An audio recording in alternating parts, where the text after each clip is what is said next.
Now another fourth important aspect is called intrapersonal.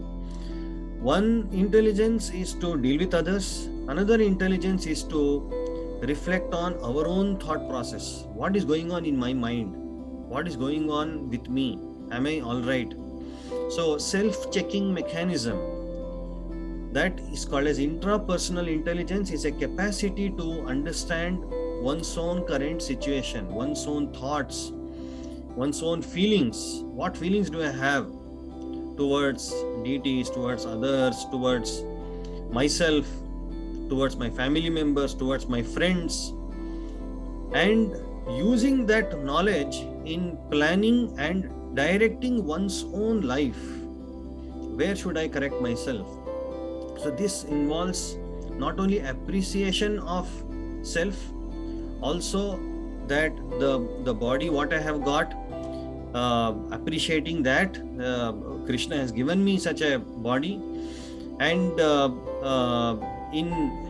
this is used in psychology, especially to analyze what's going on in the mind of a person, especially when there are serial killers, there are psycho killers. The doctors, psychotherapists, psychologists, they analyze the intrapersonal aspect of a person.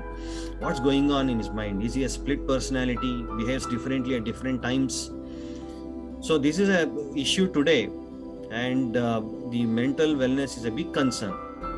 So our own, how to handle our own feelings, how to motivate myself, this is called as self-control. So a Vaishnava or a devotee is equipped with all the skills to control his or her own mind, thoughts, feelings, emotions, and changing our regular habits. We may have been born and brought up with certain habits, but when we take up devotional path, our habits change. How we become so clean externally, internally, and how we can master over my different inflicting moods and criticizing my own self for all that what I have done. This is called a self-criticism, is a reflection of what I have done, in contrast with self-glorification. So intrapersonal skill is not self-glorification. Intrapersonal skill is to analyze where I am wrong, where I am good, and filling the gap where I am not so good. This is called self-improvement. This is an intrapersonal skill.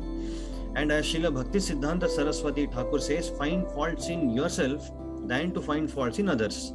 And this is a fantastic skill if we are able to develop, and there's a huge scope. If we are able to we'll go to the ninth skill, and then that will help us develop intrapersonal skill. There is no limit to this, and this is what is very much required in our spiritual life.